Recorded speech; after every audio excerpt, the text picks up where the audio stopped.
కొమరంభీం జిల్లా కేంద్రంలోని ప్రభుత్వ మెడికల్ కళాశాల ముందు విద్యార్థులు ఆందోళనకు దిగారు. ప్రొఫెసర్లు లేని కాలేజీ ఎందుకని నినదించారు. ప్రిన్సిపల్ ఉన్నప్పుడే నాణ్యమైన భోజనం పెడుతున్నారని ఆవేదన చెందారు. ఆసుపత్రిలో కనీస సౌకర్యాలు లేవని, ఎమర్జెన్సీ కేసులు ఏం చేయాలో అర్థం కావటం లేదని వాపోయారు. మౌలిక వసతులు లేకపోవడంతో ప్రాక్టీస్ కూడా సరిగ్గా జరగటం లేదన్నారు. కళాశాలకు రావడానికి ప్రొఫెసర్లు సిద్ధంగా లేనప్పుడు సీట్లు ఎందుకు కేటాయించారని విద్యార్థులు ప్రశ్నించారు. ఇప్పటికైనా అధికారులు స్పందించి ప్రొఫెసర్లను రిక్రూట్మెంట్ చేయాలని, లేకుంటే ఉద్యమిస్తామని జూడాలు తెలిపారు.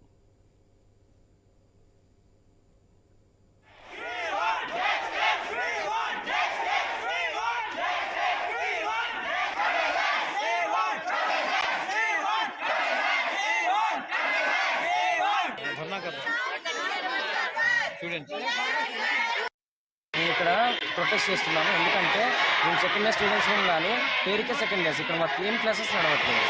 ఇక్కడ మాకు బేసిక్గా ఉండాల్సిన ఫెసిలిటీస్ ఏమీ లేవు. మాకు ఒక క్లాస్లో ఒక బోర్డు తప్పించి అక్కడ ఒక మైక్ సిస్టమ్ లేదు. అక్కడ చెప్పడానికి సార్ వాళ్ళు లేరు. మాకు అసిస్టెంట్ ప్రొఫెసర్స్ అయినా ఉన్నారు, అసిస్టెంట్ ప్రొఫెసర్స్ కూడా లేరు. మాకు పీజీ వాళ్ళు అంటే మాకంటే ఒక 4 ఏళ్ళు పెద్ద అయిన సార్ వాళ్ళే చెప్తున్నారు. కాబట్టి వాళ్ళకి అంత నాలెడ్జ్ ఉండదు. వాళ్ళ స్టడీకి వాళ్ళకి అంత ఎక్స్పీరియన్స్ లేదు. మాకు కావాల్సిన అసిస్టెంట్ ప్రొఫెసర్స్ కానీ ఎవరు ఇక్కడికి రావట్లేదు. ఏమన్నా అంటే ఇక్కడ ఫెసిలిటీస్ లేవంటున్నారు, లేకపోతే ఇది ఒక రిమోట్ ఏరియా అంటున్నారు. మేము వచ్చిన దగ్గర నుంచి ఫస్ట్ కాలేజీ బిల్డింగ్ సరిగ్గా లేదు. తర్వాత ప్రొఫెసర్స్, ఏ కాలేజ్ కన్నా కావాల్సింది ప్రొఫెసర్స్. అది మెడికల్ కాలేజ్ అయినా, ఆర్ట్స్ కాలేజ్ అయినా కావాల్సింది ప్రొఫెసర్స్. ఆ ప్రొఫెసర్స్ కూడా మాకు డిపార్ట్మెంట్కి ఒక్కరే ఉండే. ఫస్ట్ ఇయర్ మొత్తం మేము సఫర్ అయ్యాం. ఫస్ట్ ఇయర్ మొత్తం ఆ ఫ్యాకల్టీ కూడా మొత్తం సిలబస్ ఒక్కరు ఎలా కంప్లీట్ చేస్తారు? ఒక్క సబ్జెక్ట్కి 5-6 మినిమం ఎన్ఎంసీ గైడ్ లైన్స్. అది అలాంటిది ఓన్లీ ఒక్కరు ఎంత కంప్లీట్ చేస్తారు, ఎంతవరకు అని చెప్తారు? అంత వాళ్ళు చెప్పిన నాలెడ్జ్ కూడా మాకు రావాలి కదా. మేము ఫ్యూచర్ డాక్టర్స్ ఎలా అవుతాం ఇలా చదివితే? కొమరంభీం జిల్లా కేంద్రంలోని ప్రభుత్వ మెడికల్ కళాశాల ముందు విద్యార్థులు ఆందోళనకు దిగారు. ఇక ఈ ఆందోళనకి సంబంధించి మోర్ అప్డేట్స్ మా ప్రతినిధి శ్రీనివాస్ ఫోన్ ద్వారా అందిస్తారు. శ్రీనివాస్. కొమరంభీం ఆసిఫాబాద్ జిల్లా కేంద్రంలోని ప్రభుత్వ మెడికల్ కళాశాల ముందు ఇటు జూడాలైతే నిరసనకు దిగారు. తాము మొదటి సంవత్సరంలో కూడా పూర్తిగా మెడికల్ కళాశాలలో ఇబ్బందులకు గురి చేశారు. ఇప్పుడు 2వ సంవత్సరానికి వచ్చినా కూడా కళాశాలలో మాత్రం ఏ మార్పు కూడా రాలేదనేసి ఇటు జూడాలైతే తెలుపుతున్న పరిస్థితులు అయితే ఉన్నాయి. తమకు క్లాసులు చెప్పడానికి కనీసం ఇటు ప్రొఫెసర్లు కూడా లేదు. పీజీ విద్యార్థులను తీసుకొచ్చి తమకు క్లాసులు చెప్పిస్తున్నారనేసి జూడాలైతే ఆరోపణలు చేస్తున్న పరిస్థితులు అయితే ఉన్నాయి. విద్యార్థులకు సంబంధించి కళాశాలలో మౌలిక సదుపాయాలు కూడా లేవు.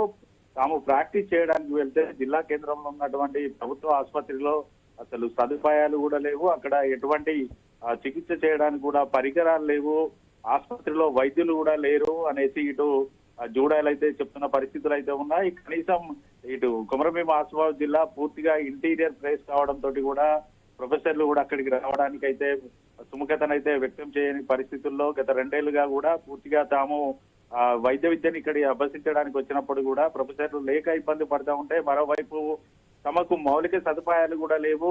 ఇటు భోజన వసతి కానీ హాస్టల్లో పూర్తిగా సదుపాయాలు లేమి అయితే కొట్టొచ్చినట్టుగా కనబడుతుంది అనేసి విద్యార్థులు అయితే చెప్తున్న పరిస్థితులు అయితే ఉన్నాయి. కేవలం ఆ ప్రిన్సిపాల్ ఇక్కడ ఉన్నప్పుడు మాత్రమే తమకు నాణ్యమైన భోజనం పెడుతున్న పరిస్థితులు అయితే ఉండగా, ప్రిన్సిపాల్ ఎప్పుడో ఒకసారి వచ్చి ఇక్కడ ఉంటున్న పరిస్థితులు అయితే ఉన్నాయి. రెగ్యులర్ గా ప్రిన్సిపాల్ కాలేజీలో ఉండట్లేదంటూ కూడా జూడాలైతే చెప్తున్న పరిస్థితులు అయితే ఉన్నాయి. ఖచ్చితంగా ఇప్పటికైనా ఇటు తెలంగాణ రాష్ట్ర ప్రభుత్వంతో పాటు జిల్లా అధికారులు కూడా స్పందించి తమకు నాణ్యమైన విద్యను అందించే దిశగా ప్రొఫెసర్లను రిక్రూట్మెంట్ చేయాలి. అంతేకాకుండా మౌలిక సదుపాయాల కల్పన చేయాలనేసి డిమాండ్ చేస్తున్న పరిస్థితులు అయితే ఉన్నాయి.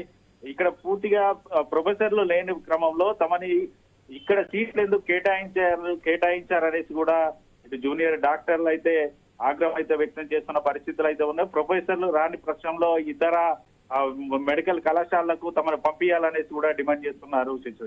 Okay, right. Thank you Srinivas.